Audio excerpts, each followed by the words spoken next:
안녕하세요. 장대성입니다. 오늘은 크리스천 서비스 품질이라는 제목을 가지고 여러분들하고 공부를 하겠습니다. 공부를 하기 전에 간단히 기도하고 하겠습니다. 하나님 아버지, 오늘도 서비스라는 제목을 가지고 우리 회원들과 같이 공부를 하게 허락하여 주셔서 대단히 감사합니다. 아버지 하나님, 코로나19로 인하여 전 세계가 고통을 받고 있는데 저희들은 주님 안에서 보호를 받고 이렇게 건강하게 잘 지내고 있어서 너무 감사하고 모든 것을 아버지 하나님께 영광 돌려옵니다. 아버지 하나님, 이 강의도 아버지 하나님의 뜻대로 되기를 원하며 처음부터 끝까지 성령께서 장악하여서 인도하여 주셨기를 간절히 바라고 원하옵나이다. 이 모든 말씀 우리 주 예수 그리스도 이름으로 기도드렸습니다. 아멘. 네, 서비스 품질이라는 제목을 가지고 왔습니다. 그리고 이 파워포인트 파일 내용 안에 있는 사진과 그림들은 전부 다 구글에서 가지고 왔음을 알려드립니다. 이 서비스란 자체는 우리가 정의를 하면 무형적인 재화라고 해요. 무형. 우리가 조금 전에 주택이라든가 양목이라든가 자동차라든가 이런 것들은 유형적인 재화라고 합니다. 눈에 보인다고 그래서 형체가 있다고 그래서 유형적인 재화라고 그러죠. 그런데 서비스는 무형적 재화다. 즉 눈에 보이질 않는다. 그리고 손에 잡혀지질 않는다. 그런 걸 우리가 서비스라고 해요. 그래서 서비스는 그 눈에 보이지 않고 손에 잡히지도 않아서 소멸을 한다. 우리가 인사하는 게 서비스인데 인사 한 번 하고 나면 인사가 없어져 버려요. 그 소멸해 버린다. 그리고 이질적이다. 할 때마다 다르다. 얘기야. 같은 사람이 서비스를 해도 할 때마다 똑같은 서비스가 될 수가 없어요. 그래서 이질적으로 균일하지가 않다. 이런 특성을 가지고 있습니다. 그래서 서비스 품질은 측정하기가 어렵다. 이런 집 같은 거는 품질 측정할 수가 있어요. 성분도 측정할 수가 있고, 크기도 측정할 수가 있고, 다 측정할 수 있는데, 이 서비스는 눈에 보이지도 않고, 한번 서비스를 수행하면 없어져 버리니까, 그거 어떻게 측정하기가 굉장히 어렵습니다. 근데 그 서비스는 지난번에 말씀드렸지만 이 종이 하는 역할이라고 그랬잖아요. 종이 하는 일, 그걸 서비스라고 그랬잖아요. 그런데 지금 현대에서는 종이 없어졌어요. 이 신분제도가 종이 없어져서 이 현대에서 서비스 품질의 뜻을 정의하기도 굉장히 어려워요. 뭐가 서비스냐 이거. 지금 종이 없어졌는데 원뜻은 종이라는 개념이었는데 그래서 이 연구를 못 해보다가 1980년대 이후에 들어와서 미국의 텍사스 A&M 대학교에 그 교수들이 본격적으로 연구를 시작을 했습니다. 서비스가 뭐고 서비스 품질이 뭐냐. 옛날 같으면 종이 1위를 잘하면 그 서비스 품질이 높은 거예요. 근데 지금은 종이 없습니다. 그러니까 어떤 게 서비스 품질이냐. 이거에 대해서 연구를 80년대 이후에 들어와서야 서비스 품질 연구를 시작했으니까 아주 최근에 이 연구를 하기 시작한 학문의 한 분야이다. 이렇게 말씀드릴 수가 있겠죠. 자, 그럼 우리는 서비스는 누구를 향해서 하느냐? 누구에 대해서 서비스를 수행을 하느냐? 서비스란 무형적인 재화를 누구를 대상으로 제공을 하느냐? 이런 말씀이죠. 그 고객이다. 이거죠. 우리가 현대적인 개념에서 서비스는 고객을 향해서 한다.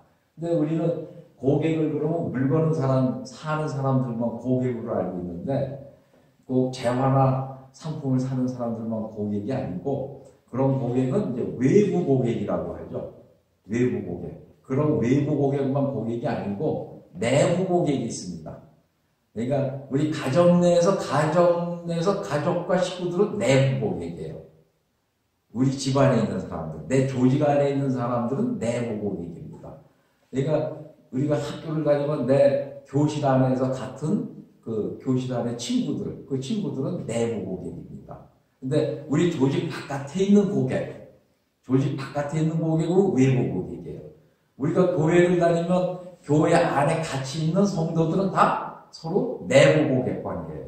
근데 교회 바깥에 있는 분들은 교회 외부 고객입니다. 근데 우리는 서비스를 양쪽에 다 제공을 해요. 내부 고객에게도 서비스를 제공하고 외부 고객에게도 서비스를 제공합니다. 그런데 그 고객을 우리는 다 왕이라고 생각을 하는 거죠. 우리 경영학에서는. 왜? 서비스는 뭐에서 왔습니까? 조용히 하는 걸로 왔으니까. 그 조용히 하는 것으로 왔으니까 상대방을 뭘로 모셔야 되겠어요? 왕으로 모셔야 되겠죠. 그러니까 집안에서도 가족끼리 왜 서로 뭘로 모셔야 돼요? 가족끼리 서로 왕으로 모셔야 돼요. 서로. 그래, 교회 안에서도 성도들끼리 서로 뭘로 모셔야 됩니까? 서로 왕으로 모셔야 돼요. 이게 서비스의 본질이에요. 그러면 어떻게 되겠습니까? 서로 교회 안에서 성도들끼리 다 서로 왕으로 모시고, 가정 내에서는 식구들끼리 서로 다 왕으로 모시고, 그러고 지낸다면 불화가 있겠습니까? 없겠습니까?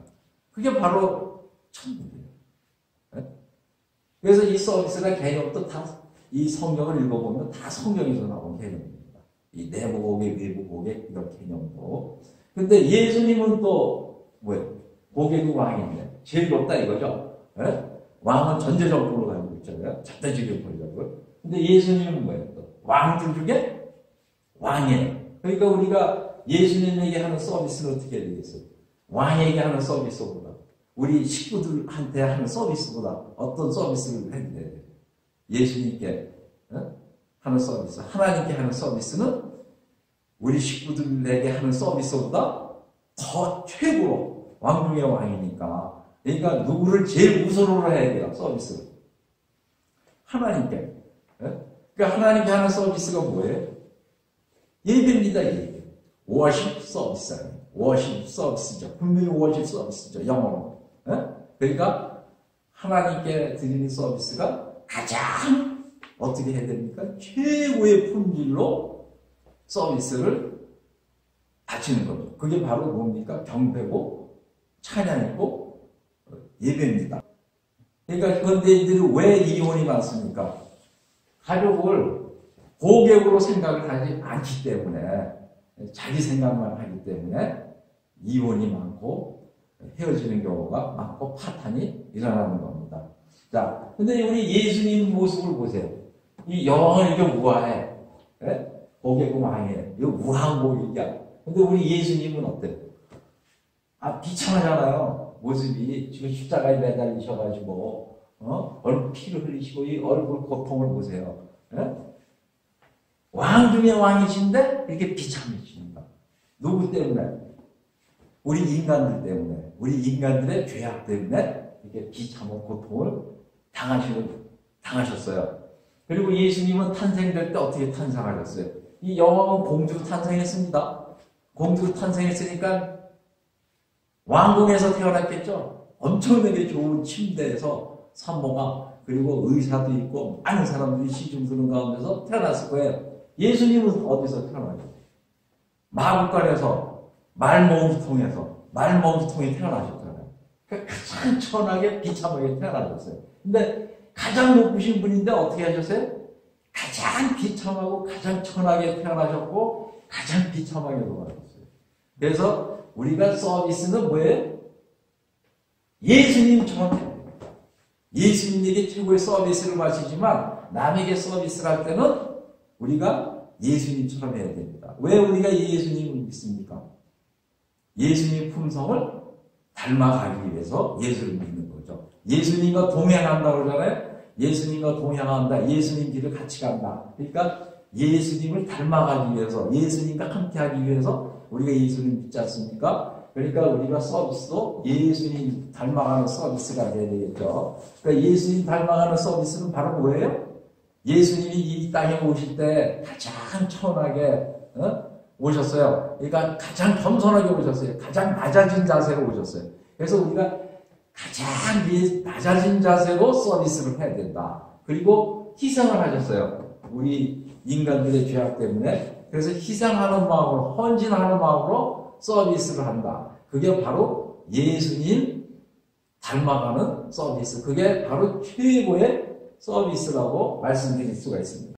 그러니까 뭐예요? 아까 예수님 이 땅에 올 때 가장 낮은 자세로, 가장 겸손하게 우리 죄인들을 위해서 희생하고 다 우리 죄인들을 위해서 배려하기 위해서 오셨죠.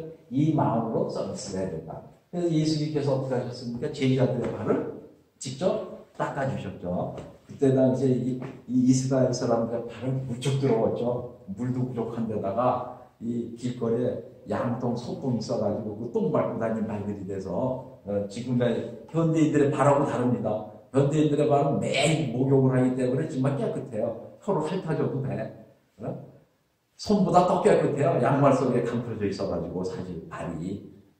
근데 이때 당시는 양말도 없고 맨발에 샌들 다 노출되어 있는 발, 그 발을 가지고 양똥도 밟고 소똥도 밟고 흙도 있고 물도 부족해서 씻고 다니지도 못했으니까 얼마나 더러웠겠습니까? 그래서 이 발 씻는 거는 종들이 나온 거죠. 예수님이 제자들을 종의 마음에서 하인의 마음에서 이렇게 씻어주신 거죠. 이런 마음으로 서비스를 하면 바로 최고의 품질의 서비스가 됩니다. 자, 그런 서비스 품질의 한마디로 정의하면 뭐라고 그럴까요? 한마디로 그 뜻을 말한다면 행위와 태도라고 볼 수 있습니다. 서비스를 수행하는 사람의 태도와 행위, 어떤 태도를 가지고 어떤 행동을 했느냐, 인사를 어떤 태도를 가지고 어떻게 인사를 했느냐, 그게 인사 서비스 품질이겠죠. 운전을 한다 그러면 어떤 태도를 가지고 어떻게 운전을 했나, 그게 아주 운전 서비스가 되겠죠. 운전 서비스의 품질이 되겠죠. 그러면 이 행위와 태도는 근본적으로 어디서부터 우러나와야 되겠어요? 어디서부터 발동이 됩니까? 마음. 어떤 마음을 가졌느냐에 따라서 태도도 달라지고 행동도 달라지겠죠. 그래서 예수님 마음으로 우리가 예수님 마음을 가진 사람은 태도가 어떻겠어요? 보통 사람들하고 태도가 같겠습니까? 다르겠습니까? 예수님 마음을 가진 분들의 태도, 우선 겸손하시겠죠. 그리고 어떻게 했어요? 온화하시겠죠. 그리고 다 포용해 주시겠죠. 또 다른 사람들이 좀 잘못해서 다 감싸주고 용서해 주시겠죠. 온유하시겠죠. 그게 예수님 마음. 이런 마음을 가지고 우리가 서비스를 한다면 그 서비스 행위가 어떻겠어요? 그 서비스 태도가 최고의 행위와 태도가 되겠죠. 그게 바로 최고 서비스 품질입니다. 자, 그 점을 보세요. 이 왼쪽 사람들 표정과 자세를 보세요. 태도.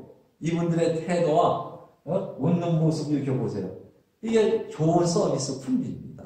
이 표정 자체, 이 모습이. 이분 어떠세요? 이분으로부터 좋은 서비스 행동이 나올 수 있겠어요? 이분의 마음은 지금 어때요? 여러분들 이 그림 속에서 보면 이분의 마음이 보입니까? 안 보입니까? 대단히 화가 난 마음이죠. 대단히 화가 된 마음이면 분노가 나오겠죠. 분노의 태도, 분노의 행동이 나오겠죠. 그래서 우리는 좋은 서비스가 되려면 예수님 마음을 닮아가면서 항상 이런 얼굴과 이런 태도로 다른 사람들을 서비스 수행해주며 다른 사람들에게 서비스 수행해주면 좋은 서비스, 최고의 서비스 품질을 수행해주는 것이 되겠죠. 근데 우리가 서비스 품질은 이제 전체적으로 제가 얘기를 했잖아요. 이걸 좀 분석을 해 들어가면 이 5개의 이 요인으로 되어 있다. 이렇게 얘기를 하고 있습니다. 이거는 아까 제가 말씀드린 그 서비스 품질에 대해서 제일 처음 연구하신 텍사스 A&M 대학교의 교수님들이 밝혀낸 거예요. 세계에서 제일 처음으로 서비스 품질은 이렇게 구성되어 있다. 그러니까 인사도 이렇게 구성되어 있는 거예요. 인사도 서비스 품질이고 운전도 서비스죠. 운전도 서비스고 우리가 식당 가면 이렇게 식사를 날아다 주고 그러잖아요. 그것도 서비스고 또 비행기 타고 항공사 승무원들이 우리를 접대해주고 인사해주고 심부름 해주고 그러잖아요. 그것도 서비스고 다 이렇게 5개로 구성되어 있다. 지금 제가 여러분들에게 지금 강의하는 것도 뭐예요? 서비스예요. 제가 지금 강의하는 것도. 그래서 제가 강의하는 것도 서비스인데 제가 강의하는 것을 분석하면 이걸 다 포함하고 있습니다. 그래서 이렇게 5개로 되어 있다. 5개 요인으로. 그래서 이 5개 요인이 합쳐져서 총체적으로 서비스 품질이 돼요. 그리고 서비스 품질은 어떻게 평가를 하느냐? 누가 한 서비스가 품질이 좋은 거냐, 나쁜 거냐, 그걸 평가를 해야 되잖아요. 그래서 서비스를 수행하는데 품질이 높으면 어떻게 돼요? 대가를 많이 줘야 되겠죠. 그렇죠? 그럼 월급을 많이 받아가는 거야. 서비스 회사에서. 근데 서비스하는 품질이 나쁘면 손님들이 좋아하겠어요? 싫어하겠어요? 서비스 품질이 나쁘면 싫어하겠어요? 좋아하겠어요? 네? 손님들이 싫어하겠죠? 이 사람이 하는 서비스는 품질이 좋겠어요? 나쁘겠어요? 네? 손님이 도망가겠죠? 그럼 그런 사람들은 조직에서 어떻게 하겠어요? 나가라고 그러면 나가. 너 우리 조직에서 필요 없어. 손님들이나 내쫓고 그러니까. 그 서비스 품질이 나쁘면 뭐해? 조직에서 이탈되는 거예요. 그래서 이용을 하는 사람들이 다 뭐해? 가정에서 서로 서비스 품질이 나쁜 거야. 그러니까 맨날 이러고 싸가는 거야. 맨날 품질이. 그래서 이용을 하는 거예요. 그러니까 근데 서비스 품질을 어떻게 평가하느냐? 서비스는 상대방에게 한다고 그랬죠. 그 상대방은 뭐라고 그랬어요? 다 고객이라고 그랬죠. 네? 가정에 있는 고객은 내부 고객. 가족은. 우리 조직 안에 있는 건 내부 고객. 조직 바깥에 있는 고객은 무슨 고객이에요? 외부 고객. 하여튼 내부 고객이든지 외부 고객이든지 우리는 고객에게 서비스를 제공을 합니다. 그러면 그 서비스를 제공받는 사람은 상대방이 나에게 어떻게 서비스해 줄까? 기대가 있어요. 받기 전에. 기대가 있습니다. 목사님 와 계시지만 우리 성도님들이 교회 올 때 오늘은 목사님이 어떤 설교를 하실까 하고 기대가 있어요. 분명히 기대가 있어요. 영어로 보면 영어도 서비스죠. 영어로 보면 영어에 대한 기대가 있습니까? 없습니까? 기대를 가지고 가요. 음식점 갈 때 저 음식점에 대해서 어느 정도 맛이라든가 서비스에 대해서 기대를 하고 갈까요? 안 갈까요? 기대를 하고 가요. 기대를 했는데 가서 경험을 해보니까 기대한 것보다 훨씬 좋아. 그러면 서비스 품질이 높은 거야. 근데 기대를 많이 하고 갔는데 기대한 것보다 못해. 그러면 서비스 품질이 뭐예요? 나쁜 거예요. 그러니까 우리는 항상 어떻게 해야 돼? 고객이 기대한 것보다 더 좋은 서비스를 제공을 해줘야 내 서비스 품질을 좋다고 생각하고 높다고 평가해 주는 거예요. 그러니까 우리가 좋은 남편이 되려면 어떻게 해야 돼? 아내가 나한테 대한 기대하는 것보다 훨씬 더 높은 서비스, 더 좋은 서비스를 아내한테 제공을 해줘야 되죠. 좋은 아내가 되려면 남편이 기대하는 서비스보다 훨씬 더 좋은 서비스를 수행을 해줘야 되죠. 그러니까 남편이 식사를 하고 나면 어떻게 해야 돼요? 야, 밥 맛있게 먹었다 그래야죠. 그래야 기대한 것보다 경험치가 좋죠. 그래야 만족을 하죠. 그래서 우리가 기대한 것보다 서비스가 경험치가 높으면 만족이 높아져요. 만족이 높아지면 나중에 기쁨이 오고 그런 그 서비스를 자꾸 받으려고 해요. 그래서 아내가 남편에게 좋은 서비스를 매일 새롭게 해주면 어떻게 해야 돼? 집에 일찍 들어가게 돼 있는 거예요. 이거는 항공사 아니죠? 어떻게 했어요? 이 학생들에게 지금 서비스 두 분이 와서 해줘. 기대보다 높겠어요? 낮겠어요? 기대보다 높았겠죠? 그럼 이게 이제 고품질의 서비스입니다. 자, 그럼 우리 크리스찬은 서비스 품질을 이제 이 5개를 다 포함한 서비스를 수행을 합니다. 그리고 우리 크리스찬도 서비스를 수행할 때 서비스 품질이 이제 생겨요. 그럼 이제 평가를 받겠죠. 그럼 아까도 얘기했죠. 예수님 마음으로 하는 서비스가 최고의 서비스가 된다고. 그게 최고의 서비스 품질이 된다고. 근데 그게 누구를 위한 최고의 서비스 품질이 돼야 되겠어요? 나를 위해서? 나 돈 벌기 위해서? 물론 나 돈도 벌죠. 이걸 하면 돈도 법니다. 돈도 많이 주고. 그렇지만 최후로는 뭐예요? 결국은 다 그 결과를 하나님께 영광을 바치기 위해서, 하나님을 영화롭게 하기 위해서. 야, 정말 예수 믿는 사람 서비스는 달라. 뭐가 달라도 예수 믿는 사람의 서비스는 다르다. 진짜 어떻게 그렇게 서비스를 잘할 수 있냐? 사심 없이 어떻게 그렇게 겸손하게 잘할 수 있냐? 자기 몸이 부서져가고 쓰레기다 치우고 말이야. 정말 예수 믿는 사람들 대단해. 그러면 누구를 영화롭게 하는 거예요? 그게 하나님을 영화롭게 하는 거죠. 하나님에게 영광을 돌리게 하는 거죠. 근데 야, 뭐 예수 믿는 놈들 뭐 그러냐 이렇게 뺀질뺀질하고 예수 믿는 사람으로 등산 갔더니 말이야. 지네 먹을 것만 홀라당 먹고 쓰레기 다 갖다가 어디다 감춰서 버려놓고 도망가더라. 그러면 뭐예요? 나쁜 서비스죠. 그거는 하나님 영광을 깨고 가리는 거죠. 그래서 우리는 항상 서비스를 수행할 때 나는 최고의 서비스 품질을 수행해서 다른 사람들을 기쁘고 만족하게 함으로써 뭐예요? 하나님께 영광을 바치고 하나님을 영화롭게 한다고 생각하는 게 바로 크리스천들이 하는 서비스입니다. 무엇을 하든지 간에. 우리는 서비스는요, 아침에 일어나면서부터 해요. 아침에 일어나면서. 아침에 일어나면 누굴 봐요? 가족을 보잖아요. 그 가족에게 인사하는 것도 서비스예요. 부인에게, 잘 잤냐? 편안하게. 그 인사. 그것도 서비스예요. 그러니까 아들은 부모에게, 부모님 잘 주무셨어요? 그럼 부모도 너도 잘 잤냐? 그거 다 서비스 수행이에요. 그때서부터.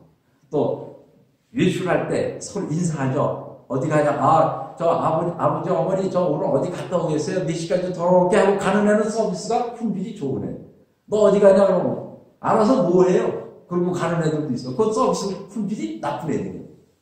그러니까 우리는 가정에서 매 서비스를 수행하고 살아요. 같이. 그래서 이 서비스 품질을 높이는 가정, 서로 높여주는 가정은 하나님께 영광을 갖추는 거야. 서로 기쁘고 화목하게 살지만 남들 보기에 저 집은 가족이 다 예수 믿는데 천국이 따로 없어. 서로 매일 웃고 서로 희생해주고 헌신해주고 서로 기쁘게 해주고 그게 우리가 하나님께 영광을 바치는 거예요. 지금 이 축구 선수들이 우승을 해서 한국 축구 선수들이 옛날에 우승 많이 했잖아요. 2001년에 월드컵 때. 이 예수 믿는 선수들이에요. 이 우승을 함으로써 누구께 영광을 바치는 거예요, 지금. 운동장에서 이렇게 기도하는 거예요. 우승을 해서. 하나님께 영광을 바치는 거죠. 자, 그러면 요 하나하나를 이제 해나가겠습니다. 요거 한 개씩을 제가 좀 쉽게 설명을 해드리겠어요. 유형성이라는 게 뭔가? 서비스 품질이라 해서 신뢰성이 뭐고, 반응성이 뭐고, 확진성이 뭐고, 공감성이 뭔가. 그게 크리스찬들이 어떻게 해야 이 5개 이 서비스 품질 요인들을 고급으로 향상시킬 수 있나? 그걸 여러분들에게 말씀드리겠습니다. 다 성경 귀절에 다 있습니다. 저 내용이. 그러니까 제가 경영학 박사지만 경영학 교수였고 이 경영학의 모든 내용이 성경이 다 있어요. 이 현대 경영학의 전체 내용이 이 자본주의 경영의 전체 내용이 성경에 다 있어요. 이 5개가 합쳐져서 총체적으로 하나의 서비스 품질로 나타납니다. 그래서 제가 이제 하나씩 좀 자세하게 하겠습니다. 유형성에 대해서 얘기했죠. 자, 조금 전에 얘기했죠. 근로자들의 외모도, 용모도 유형성 품질 요인에 들어간다. 그리고 건물, 시설, 장비 이런 거 들어간다. 자, 근데 우리 인간들은 이 유형성 서비스 품질을 굉장히 강조합니다. 그래서 성형수술도 하고 옷도 좋은 거 입으려고 그러고 자동차도 돈 좀 벌고 뭘 타고 다니려고 그래요. 고급차 타고 다니려고 그러고 굉장히 여기다 돈을 많이 투자를 해요. 시간과.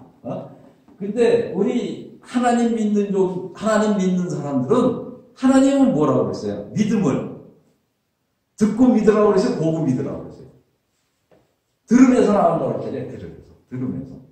보는 믿음이 아닙니다. 그래서 예수님께서 뭐라고 그랬어요?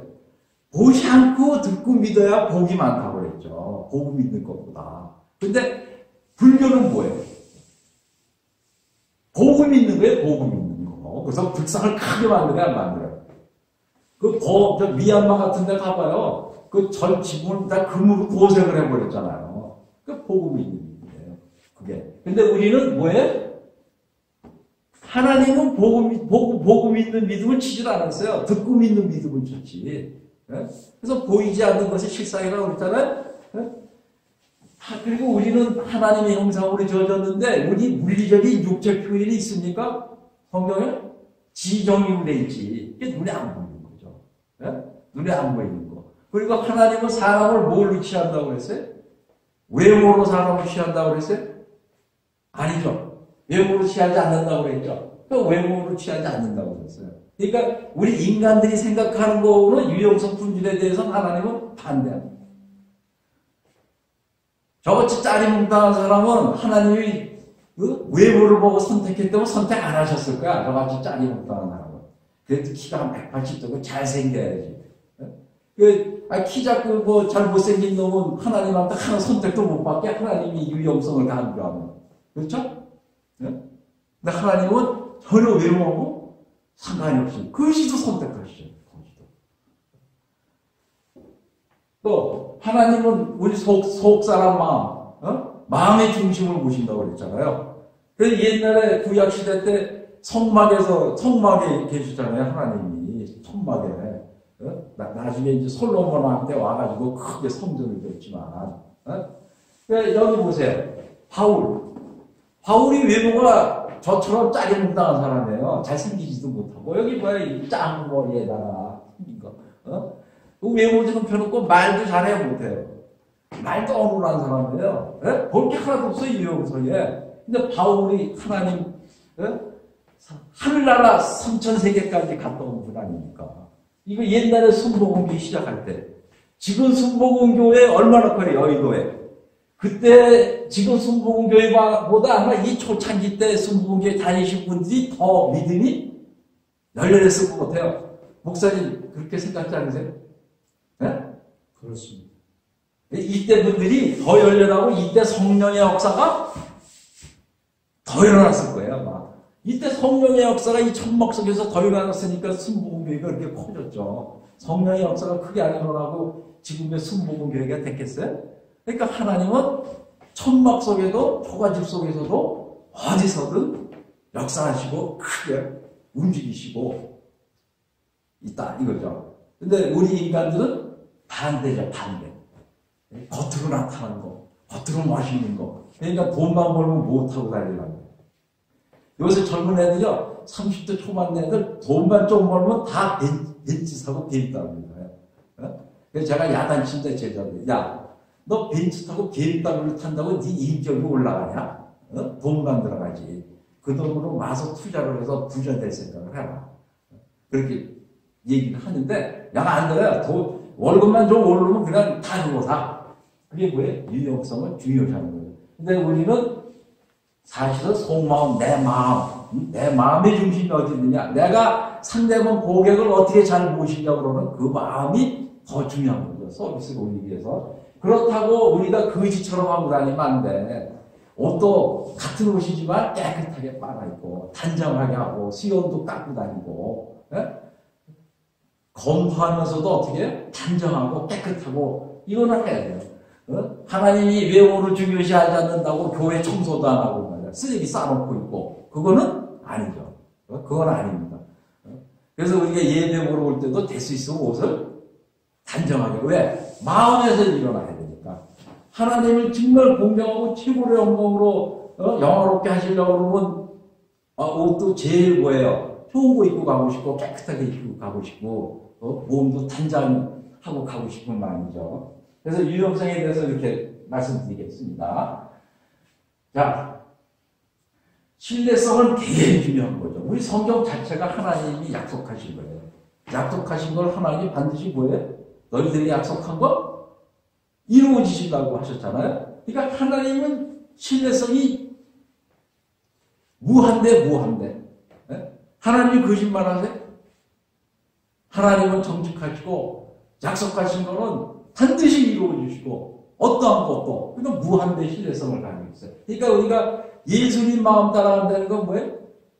예수님 하나님 동일체니까 무한대 신뢰성을 가질수록 그 사람은 품질이 높은 거죠. 그러니까 신뢰성은 신용이에요. 신용. 우리가 약속 잘 지키는 사람은 뭐예요? 신용 있죠. 약속 안 지켜. 약속을 하면은 5개 약속하면 2개를 깨. 어떤 사람은 5개 약속하면 4개 다 깨버려. 그 신용 있어요? 그 거짓말하고. 그런 신뢰성이 지루해요. 그리고 이 신뢰성 있는 사람은 언제나 동일해. 항상 변함이 없어. 그 신용의 도가, 신용이. 그래서 언제나 동일해. 예수님처럼. 그래서 언제나 동일하고 어떤 약속이든지 철저히 지키고 그리고 항상 정직하고. 그게 바로 신뢰성입니다. 이 서비스 품질 요인 5개 중에 가장 중요한 게 신뢰성. 이 손님들에게 조사를 해보면 제가 연구를 서비스 품질에 대해서 논문을 한 몇십 개 썼는데 조사 분석해서 이 어느 서비스든지 뭐 항공여객 서비스, 음식 서비스도 있고 여러 가지 서비스들이 많지 않습니까? 그 서비스 기관들을 조사해보면 되게 고객들이 다 신뢰성을 제일 중요하다고 평하고 있습니다. 그러니까 신뢰성이 없는 서비스는 거의 만점이다. 이렇게 볼 수 있어요. 그래서 우리가 성경에서 뭐라고 그랬어요? 신뢰성을 떨어뜨리지 말라고 맹세하지 말라고 그랬잖아요. 맹세하지 말라고. 약속한 것을 지킬 자신이 없는 거는 약속하지 말아라. 왜? 약속한 거 나 반드시 너 해주겠다. 뭐 손바닥에 장을 지지겠다 그러잖아요. 우리 사람들. 우리나라 사람들 그러죠. 너 그거 약속한 걸 내가 깨물은 내가 손바닥에 장을 지지겠다. 그러고 나서는 뒤돌아서 보면 언제 그 말했는지 알지도 못하겠는데 그걸 하지 말라니까. 왜? 그런 거 자꾸 하면 뭐예요? 내가 약속한 거 수행하지 못하면 내 신뢰성이 자꾸 떨어지니까. 네가 꼭 할 수 있는 것만 약속하고 그러는 얘기 아닙니까? 신뢰성을 높이고 살아라는 얘기죠. 자, 우리가 KTX 신뢰성이 있어요, 없어요? 있어요. 신뢰성이 있죠. 신뢰성이 있기 때문에 그 시간에 딱 맞춰서 나가는 거야. 예매한 시간에, 열차 시간에 맞춰서. 옛날에 우리나라 시외버스도 우리 어렸을 때 신뢰성 없었어요. 시외버스 타러 가면 어느 나라 안 가. 왜 안 가냐고 그러면 운전수가 안 나왔대. 그러고 안 가. 많았어요. 그리고 출발 시간이 정류장에 써 있어. 2시 출발로 돼 있는데 2시 30분이 돼도 안 가. 사람이 안 탔다고. 덜 탔다고.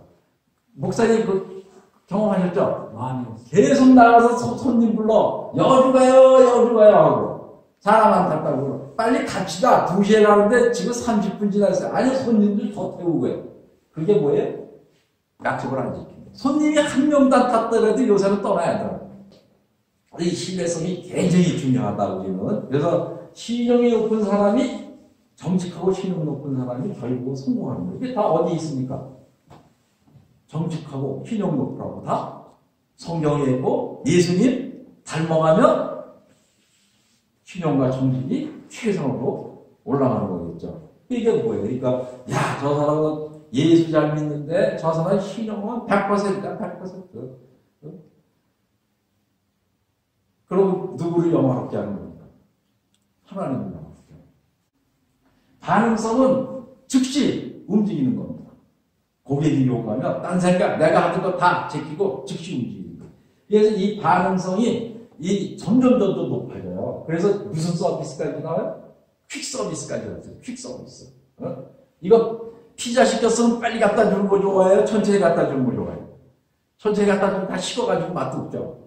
즉시 입금이에요. 즉시 입금. 예수님 제자들 처음 선택할 때 베드로 날 따라가라고 그러니까 뭐 어떻게 했어요? 곧 즉시. 딴 생각 했어요? 안 했어요? 즉시. 그래서 우리가 즉시 움직여야 된다. 이게 이제 반응성 품질입니다. 그 다음에 이제 확신성은 능력과 실력, 예절을 얘기하는 거예요. 우리가 비행기를 왜 탑니까? 비행기를 왜 타요? 비행기 아닌데. 비행기 어떻게 조종사의 조종 실력을 믿지 못하면 탈 수가 있어요? 저 조종사는 비행기만 몰고 나가면 10번 모는 중에 한 번은 떨어뜨려요. 그럼 그 비행기 탈 수 있어요? 저 조종사는 1000번을 운행했어도 한 번도 사고가 없을 정도로 정확한 실력, 확실한 실력이다. 그래야 마음 놓고 우리가 비행기 탈 수가 있는 겁니다. 자, 우리가 수술실에 들어갈 때 저 의사는 수술하면 반은 죽어. 10명 수술하면 4-5명 죽어나가. 그럼 그 의사한테 가서 수술 받겠어요? 받겠어요? 못 받겠어요? 저 의사는 수술 실력이 대단해. 500명을 수술했는데 한 번도 사고가 없었어. 전부 다 완쾌돼서 났어. 그러면 기꺼이 가서 마음 먹고 몸을 맡깁니까? 안 맡깁니까? 몸을 맡기죠. 그게 확신성. 그 다음에 예절도 있어야 돼. 외과 의사가 수술하러 들어왔는데 인상 박박 굴고 그냥 칼 들고 내린다 나한테. 수술 좀 합시다. 이러면 칼인데. 그러면 무서워서 몸을 되겠어요? 예절이 있어요. 예절. 그래서 우리가 능력만 있다고 좋은 서비스가 아니고 근데 예절이 있어야 됩니다. 근데 보통 능력이 많고 실력이 많은 사람들은 이 예절이 어떻게 돼요? 교만해가지고 능력 많고 실력 많다고 그러면 교만해져서 예절이 되게 없는 경우가 많죠. 그래서 우리가 능력과 실력이 뛰어나도 예절도 함께 갖췄을 때 확신성이 있다. 그래서 하나님이야말로 확신성 최고의 서비스예요. 하나님이 전지전능하죠. 못하시는 일이 없어. 그래서 우리는 하나님께 뭐예요? 모든 거 다 던질 수가 있어요. 그게 믿음이에요. 그게 확신이고. 하나님이 전지전능하다는 걸 못 믿으면 하나님께 맡겨요, 못 맡겨요, 나를. 하나님 명 순종해 못해요.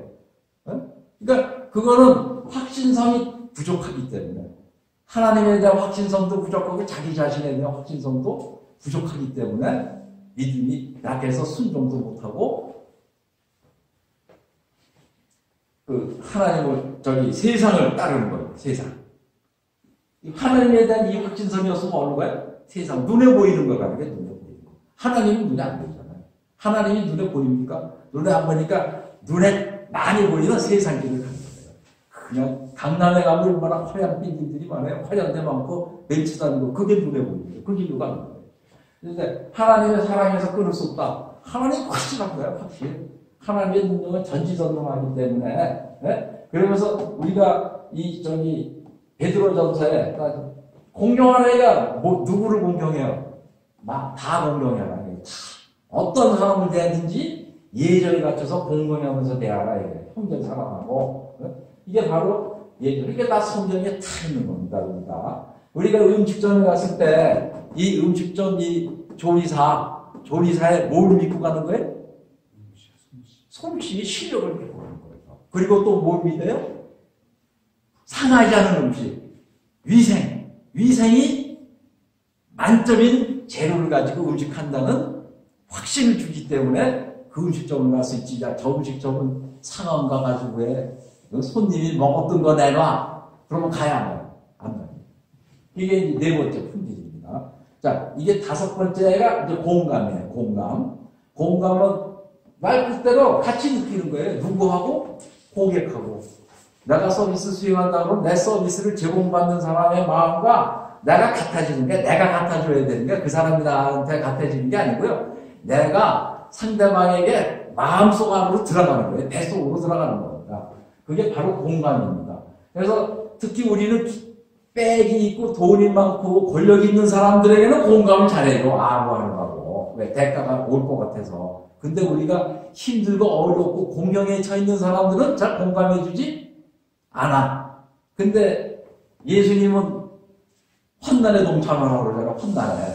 예수님 자신이 십자가 환난을 받으셨잖아요. 거기 동참하라는 거 아니에요. 그러니까 우리가 예수님 마음속으로 들어가야지. 예수님이 십자가 달리실 때 마음으로 들어가야 봐야 돼요. 그럼 눈물이 나요, 안 나요? 예수님이 십자가 달리셨을 때 얼마나 고통스럽고 얼마나 힘들었을까? 그 마음으로 들어가는 게 예수님과 공감하는 거죠. 그리고 그 마음에 들어갈 수 있는 사람은 어렵고 힘든 사람을 보면 그 사람 마음에 들어가서 같이 울어주고, 같이 슬퍼해주고, 같이 안아주고. 그게 공감이에요. 공감. 그래서 사람은 누구를 좋아해? 내 마음을 알아주는 사람을 제일 좋아하는 거예요, 사람은. 내 마음을 알아주는 사람은. 왜 이혼하냐? 남편이 내 마음을 안 알아주기 때문에 살기 싫은 거예요. 또 남자도 마찬가지예요. 아내가 내 마음을 전혀 안 알아주고, 그러니까 갈라지게 되는 거예요. 또 애들은 왜 집을 나가요? 부모가 내 마음을 안 알아줘. 친구는 내 마음을 알아줘. 부모는 안 알아주는데. 그러니까 집 나가서 누구한테 가요? 친구한테 가서 지가 안 들어오는 거야. 왜 친구는 내 마음을 알아주니까. 부모는 보기만 하면 공부하라 이놈아. 야단이나 치고. 그러니까 집 나가는 거죠. 그래서 우리가 즐거워하는 사람들이 있으면 같이 즐거워해주고, 슬픈 사람이 있으면 같이 슬퍼해주고, 그래서 초상집에 가서 같이 슬퍼해주고 우는 거예요. 문상을 하고. 초상집에 가가지고 자기 아들 서울대학교 경영학과 붙었다고 낄낄거리고 웃고 그러면 되겠어요? 슬픈 데 가서. 그 공감성이 없는 거죠. 그래서 이 공감이 있는 자는 예수님 말씀하신 산상수훈에 긍휼히 여기는 자는 복이 있나니. 긍휼히 여긴다는 게 뭐예요? 힘들고 어렵고 병들고 가난한 사람들 마음속에 들어가주는 거죠. 그러면 도움이 가는 거예요. 그게 바로 공감 써 있습니다. 이게 예수님 마음으로 들어가고자 지금 여기 이분들이 십자가를 메고 지금 고난에 참여한다고 지금 이러고 있습니다. 자, 이게 다 같이 웃는, 공감하고 있는 거죠. 이런 분들을 보면 이 분들의 마음에 이 장애인의 걷지도 못하는 분이 살겠다고 돈 깡통 들고 지금 이렇게 기고 있잖아요. 얼마나 마음이 힘들고 어렵고 괴롭겠습니까? 몸은 또 얼마나 괴롭고 이 마음속으로 들어가는 게 바로 긍휼하는 마음이에요. 그럼 보부다고 했잖아요. 그래서 우리가 산상수훈에 심령이 가난한 자 서비스를 잘하려면 뭐라고 그랬어요? 겸손해야 되죠. 심령이 가난해 겸손해야 되죠. 애통하고 내가 죄인이라는 거 알아야 예수님의 고난과 같이 동참할 수 있는 마음이 생기겠죠. 온유해야 되고 하나님의 뜻에 따라야 되고 긍휼하는 마음이 있고. 그러니까 우리가 성경에 다 있어요. 최고의 서비스를 수행하게끔 성경 말씀대로 살면 최고로 서비스 품질이 될 수밖에 없게 이렇게 돼 있습니다. 믿음이 좋으면. 자, 세종대왕은 예수님은 몰랐던 분이에요. 그렇죠? 예수님은 몰랐던 분인데 세종대왕이 저는 세계 인류 역사상 최고의 제왕으로 생각합니다. 세계에서 5,000년 역사에서 뭐 알렉산더 대왕이고 시저고 뭐고 세종대왕에 비하면요 깡패. 알렉산더 대왕 깡패도 더한 놈이지. 더한 놈이에요. 뭐 알렉산더 대왕. 궁녀 300명 데리고 매일 그냥 술 먹고 놀아나고 정복지에 가면 그냥 자기 말하는 사람들 전부 다 살육하고 그게 알렉산더 대왕. 이 세종대왕께서 한국을 만드셨어요. 직접. 인류 역사에서 왕이 백성들을 위해서 글자를 만들어준 왕이 한 명도 없어요. 왜 왕은 글자를 안 만들어주냐? 지네들끼리만 쓰려고. 지식을 독점하기 위해서. 무식한 놈들 데리고 정치하는 게 좋은 거예요. 내 멋대로. 그래서 로마 시대 때 어떻게 했습니까? 로마 카톨릭 중세 시대 때 글 안 가르쳤잖아요. 신부들만 글 읽고 신부들만 성경 읽고 그러니까 거짓말으로 되고 지 멋대로 다 해도 모르잖아요. 백성들이. 그런데 세종대왕은 백성들이 글 모르는 게 너무 가슴이 아파서 글을 만들어준 거예요. 그래서 쉽게 만들어준 거예요. 누구나 사용할 수 있게. 글 모르는 백성을 보고 너무 마음이 아파. 저놈이 글을 모르니 얼마나 답답하겠냐.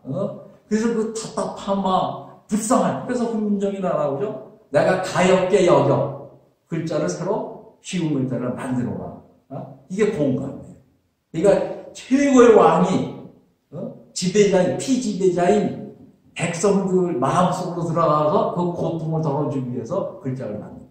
세계 역사에 이런 제왕이 없어요. 지금 제일 좋은 글자죠, 세계에서. 앞으로 이 글자 없어지겠어요? 10,000년, 20,000년, 50,000년 만에 쓰겠죠. 이것 때문에 우리나라가 인터넷 최강국이 된 거 아닙니까? 이게 뭔지 아세요? 세종대왕이 살던 초가집입니다. 진짜 초가집에 사셨어요. 왜 살았냐? 경혈 옆에 초가집을 짓고 어느 날 경복궁 바깥에 겨울에 나갔는데 거지들이 부들부들 떨면서 죽을 타먹고 있어. 그 모습을 보고 들어와서 한참 눈물을 흘렸어요. 내 백성이 이 추운 겨울에 헐벗고 죽도 못 먹고 저렇게 부들부들 떨고 사는구나.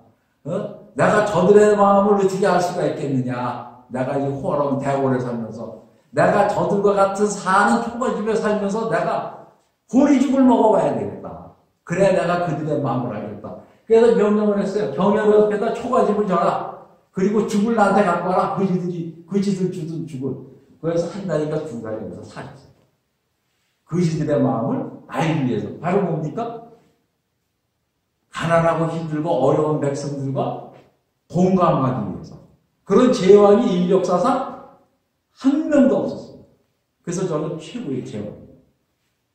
세종대왕께서 백성들과 공감한다. 그 백성들 글 모르는 고통을 공감하시고 못 살고 가난하고 헐벗고 굶주려서 먹을 게 없어서 길거리에서 죽을 터먹는 그 고통을 공감하시기 위해서 경회로 안에다가 경회로 옆에 초가집 짓고 죽을 먹으면서 사셨는데 그게 공감 서비스 품질이죠. 그러니까 세종대왕께서 이 공감 서비스 능력이 아주 대단했던 분이죠. 제가 아까도 말씀드렸지만 서비스 품질 연구 논문을 쓸 때 그 조사를 해보면 아까 신뢰성이 굉장히 중요하다고 고객들이 생각한다고 그랬죠. 그 다음에 신뢰성과 비슷하게 중요하게 생각하는 게 이 공감성입니다. 그러니까 5가지 서비스 품질 요인 중에 유용성, 신뢰성, 반응성, 확신성, 공감성 이 5가지 요인 중에 가장 고객들이 중요시 여기는 게 신뢰성과 공감성 서비스 요인입니다. 그래서 여러분들도 이 신뢰성과 공감성 요인을 향상시키시면 좋은 서비스 품질을 하시는 분들이 돼서 대성공하실 거로 확신합니다. 네, 감사합니다.